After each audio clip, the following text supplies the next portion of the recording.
Hello, my name's Rita Montgomery, and I am here interviewing Jay Dee Kramer, and we're going to talk today about EFT, which is called Emotional Freedom Technique, and it is a method of clearing away obstacles in order to be able to move through any physical problems, emotional problems, and clear a path to deal with things more quickly than what you might otherwise be able to do.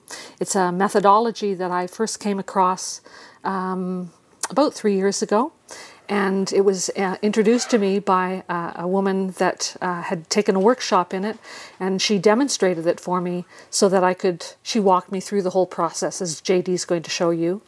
And in the course of doing that, I realized that it was actually a very effective technique.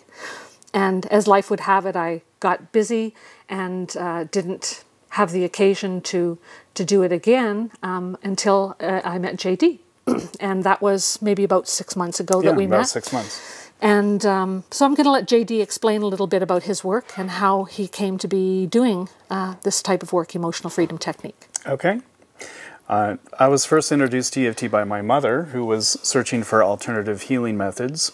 And I found that it was a very easy and accessible way to clear emotional trauma. And the first issue that I worked on with EFT was actually grief after my mother passed away. And it really started with a process of focusing on an emotional charge that you have, or a trauma that gives you that emotional charge or anxiety, and focusing on the issue and tapping on certain points on the body and the face that clear what we call these energy meridians, just like in acupuncture. It's like acupuncture without the needles, basically. So when you tap on certain points of the body, it clears or neutralizes that emotional charge. And so when you focus and tap on these certain points of the body, it clears that charge. It was first discovered by a psychologist by the name of Roger Callahan, and he was working with a severe water phobic. And he was also studying acupuncture, so he was familiar with the meridians in the body. And one day she came in complaining of stomach problems, and he suggested that she tap on this point under her eye. And she did so to clear her stomach problem, but she also cleared the emotional issue she had with water and that fear of water. So this was discovered by accident? That yes, it was. He was actually working on something else and found that it had an impact upon her water phobia. Exactly. So he did much more research and discovered that when you focus on any particular physical or emotional issue while tapping on these meridian points, you're able to clear that charge and be free. Great. So thus, emotional freedom technique. All right. Gary Craig actually is a Stanford engineer that worked under Roger Callahan. He simplified the process, made it much more accessible. There's a manual online you can download for free to learn how to do this technique on yourself. So what are the different ways that people would come to be doing EFT? I guess they could take a workshop. I know that you run a workshop here in Tucson. I do. I have a free intro class every Tuesday to talk about the basics and how to do the process. Right. I also have a practice group on the other Tuesdays of the month. We get together and tap on issues and clear whatever issues the group comes to group with. So when people come to this group, do they have a particular thing that they want to work on? Because I've attended this group, I know that sometimes people will be working on physical problems or they can be working on emotional problems, and it seems to have a double whammy a lot of times in that maybe their problem that they came with is, say they had a headache or something like that, right?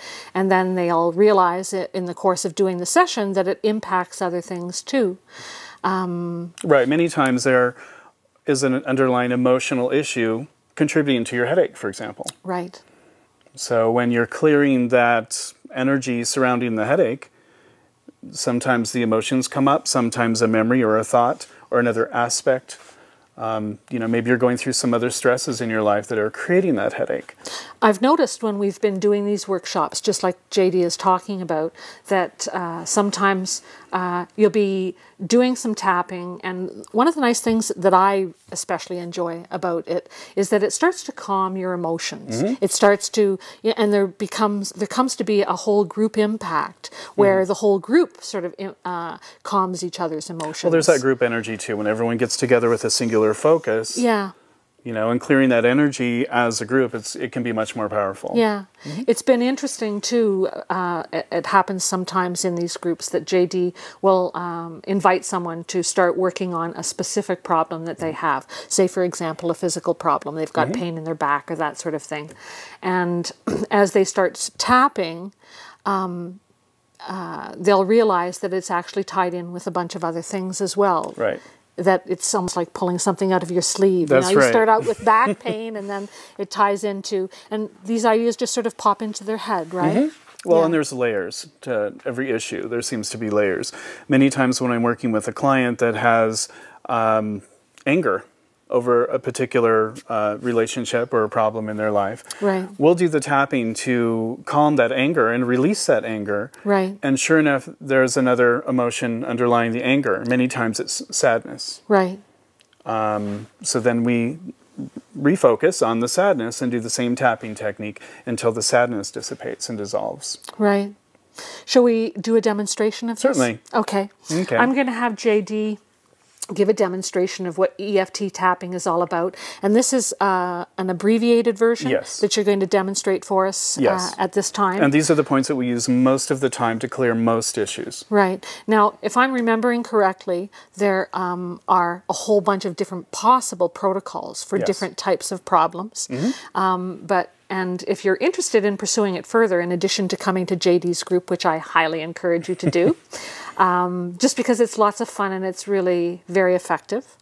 But there's a lot of information online on YouTube about it as well. So without further ado, I'm going to have you just do a basic run through and demonstrate. Which is there any particular idea that you want to work with, or are you just going to just do a demonstration of the points? I think I'll just demonstrate a generic tapping session. Okay. So that anyone that's watching can apply it to their own issue. Okay. Good. All right. Well, why don't you go ahead and do that? Okay. All right. The first thing we do is tap on the side of the hand. Okay. This we call the karate chop point. And when we tap about 6 to 8 times. And a lot of people ask, how hard should I be tapping? How firmly? Just until you get a little bit of a rebound, okay? And this tapping point clears what is called psychological reversal.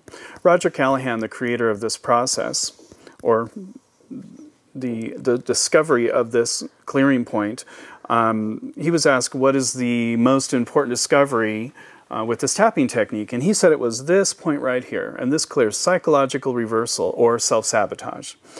Basically, you can have a goal in mind, but you will not achieve that goal as long as you are sabotaging your success.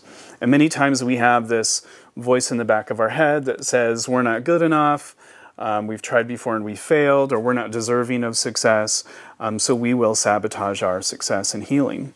Do you find that people need to use their whole hand, or how do they do their tapping most effectively on that spot? That's not really that important. You can use both hands and tap together if you'd like. Some people do like to tap both of those points together. And I might say right now that it doesn't matter which side of the body you tap or which hand you use. What's important is the point and stimulating that point, okay? So we tap on the side of the hand with a setup statement, basically identifying the problem that we're trying to clear and some sort of self-acceptance.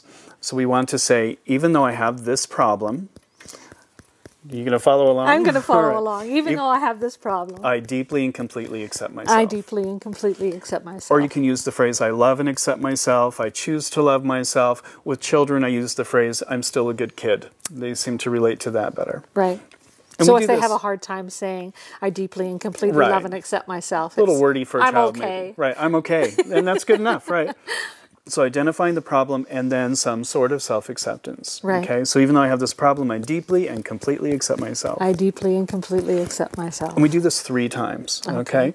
To really hone in on the problem and to identify that self-acceptance, okay, or that self-love. Okay, then we switch to the first point, which is the eyebrow point. And this is at the start of the eyebrow. Again, you can tap on either side of the body. So the beginning of the eyebrow toward the center there, tapping that point 6 to 8 times. And then we just use a reminder statement, this problem. And then side of the eye, even with the pupil right on the bone on the side of the eye. You can use 1 or 2 fingers. Don't be too concerned that you're not hitting the point exactly right on. Using 2 fingers, you're going to stimulate that point. The next point is under the eye, directly under the pupil on this bone right here. Again, 6 to 8 times, up to 10 if you'd like to tap 10 times. Also, I might add that if you feel more relaxed tapping on a certain point, just continue tapping that point for a while. So sometimes the individual point can be stimulating. You can feel the impact of that particular point. It might be, that may be the only point you need to tap for this particular issue. Right. So you may find all the relief, this sigh or this relaxation on this one point. Right. But we go through all the points over and over until we feel that feeling of relief. Right. Okay. So under the eye, the next one is under the nose, right between the nose and the upper lip. Under the mouth. And the next one is the collarbone. Call it the collarbone point, but it's actually down from that center knob and then out about an inch. Tapping on that point right there. I often use a number of fingers when I'm using this spot because I'm never sure whether or not I've got the right spot. So if I use all my fingers, I'm going to get it. You can use all the fingers. Right. That's fine. And then the next point is under the arm, about 4 inches down from the armpit and about an inch forward. And again, if you're using all your fingers, you're tapping, you're going to hit that. Right. Okay. So is it by the scapula? Is it back here? It's forward. Or it's forward some? So 4 inches down and about an inch forward. So more forward. A little bit more forward. Okay. And again, I mean, if you're, I've seen some people just use their elbows to tap that point. Right. Whatever's more comfortable for you. And again, the point is we are trying to stimulate those meridian points and clear the emotional charge that we have on the issue that we're focused on. More important is the focus. Okay, so you're focusing on the issue and you're persistent in your tapping. So you might start out thinking of a number from 1 to 10. How intense is this anxiety or this pain if you're dealing with a physical issue? Right. So on a scale of 1 to 10, let's say I'm having a problem with my shoulder and the pain is about a 7. This is completely subjective, whatever feels right to you. With 1 being next to nothing. Yeah, exactly. Or 10. 0 being no pain at all. Right. And 10 being the most intense. Extreme pain. Right, exactly. So on a scale of 1 to 10 or 0 to 10, at 7, you'll do a round of tapping and then check in again and feel that shoulder and see if the pain has come down at all. Right. Okay. And I just feel I need to mention at this juncture too that JD's going through this whole protocol very quickly. Yes. But when you're doing it, that tapping protocol, you could probably spend maybe 5 minutes with that first run through, or 4 or 5 minutes with it. You can. Yeah. And the more focus you give it, the better. Right. And you want to be as specific as possible. Okay. For example, if you were a victim of child abuse and you started tapping on, even though I was abused as a child, that's far too general. Right. You want to focus on the first time it happened, or the most traumatic experience you had, Right. Or the one that comes to mind right now. Right. Okay, and really focus on that experience and be as specific as possible. Right. And be persistent. I've spent up to 3 days tapping on one issue because I didn't quite find the right aspect that was the key that dissolve the emotional charge. Right. So sometimes it takes a little bit of time Yes. to sort of unravel the layers of something that's bothering you. And then other times, you'll have a 1-minute miracle, we call it in EFT, Right. where you'll be tapping one round and the issue will be gone for good. Right. My first big physical issue was That's a problem with my shoulder. Yeah, tell us Okay. about that, because that's a very interesting story. Okay, I threw out my shoulder. I don't know if it was from a past injury or poor posture, but I couldn't use my arm, and I couldn't even raise my arm higher than this. I went to a chiropractor. I had about 10 treatments over a month, and then he suggested that I go to a physical therapist to work on some exercises. They told me that I had an impinged nerve in my shoulder, Right. and in my shoulder blade. When I put my arm out, my shoulder blade just stuck straight out. They call that a winging scapula. So, at the end of all that, I was told that I would likely have to learn to live with the problem and simply strengthen the muscles around the impinged nerve that was creating the problem to compensate. Right. So I lived with this for 2 years. And so one day I'm in the shower and I thought, I'm going to try EFT on my shoulder. So I'm tapping, and I didn't know at the time, I was pretty new to EFT, I didn't know that there might have been some underlying emotional issue. Right. So I didn't even think about that. I was just tapping on the problem itself. So even though I have this impinged nerve in my shoulder, I deeply and completely accept myself. And I focused all my attention on that impinged nerve somewhere in my shoulder. And again, tapping on the points, this pinched nerve I have in my shoulder, however I could focus, whatever words came to mind to focus on that nerve. Right. And I tapped over and over for about 15 minutes. And I got out of the shower, and the problem just disappeared. Isn't in that moment. Amazing? It's my miracle story. I was able to get out of the shower, have full use of my arm, raise it over my head, and I looked in the mirror and put my arm out in front of me, and my shoulder blade was held in with no problems. And this is going on we're about 4 years now. Amazing. I haven't had a single problem with my shoulder since. That's amazing. So there are certain issues, physical or emotional, that can be handled quite quickly. Yeah. But then there are others, it seems, where we have to do a little bit more digging and find that core issue that might be the trigger. That really brings to mind for me, and I felt like I needed to mention of how Hollywood has a tendency to exaggerate some modalities that may seem fringe. And, right. and EFT is identified by some people as being a little bit fringe. Right. But in fact, the mind-body connection of how the mind can impact problems that are happening within the body and how you can address them in unconventional ways to come up with solutions that work. I was talking earlier to Jay Dee about having watched fairly recently again the movie What About Bob, which is a hilarious movie I absolutely adore. But they really make fun. They totally poke fun at that whole mind-body affirmation thing. And because the two of us, at least, and I think probably many of our viewers, have had experiences in which we've been able to heal problems, physical problems. And one of the things that I love about EFT is that it can happen so fast. It can be just that dramatic, like what Jay Dee just described. It has been for me, and that's what really got me excited about EFT, and that's why I'm so passionate about it now. Yeah. Because I've experienced some really huge issues dissolve right away. I also like the fact that it's something that it's portable. You can do it any place. You know, if you do it by yourself, anywhere. Yeah, and you can do it for yourself. I mean, even though it's used in conjunction with different types of therapy, it's something that once you learn the methodology, you can take that and use it if you're feeling anxious about an interview, or if you're having to do something, or if you have a physical problem, just like what Jay Dee just described, of being able to help solve those kinds of problems. And Gary Craig used to like to say, try it on everything. Yeah. Because people say, well, what can EFT help heal or cure? Right. Try it on everything. It's non-invasive. It's simple to learn, simple to do. Right. Take a few minutes every day and try it on a different issue. Yeah. It's really that simple. It is. It was interesting that I discovered Jay Dee's workshop because, as I mentioned earlier, I had tried it and discovered, wow, this is really effective. And then I forget to do it again. Right. And because I've been going fairly regularly to the workshop that Jay Dee runs, I do now start thinking, I could try it on that, you know, where something comes up and I think to myself, I wonder if it would work on this situation. And I've seen so many instances in which it just continues to astonish me. Yeah. Yeah. It's amazing. There are certain things that seem to respond very well to EFT. Yeah. Like asthma, for example. There's lots of reports that it is really helping people with asthma. Dyslexia is another one.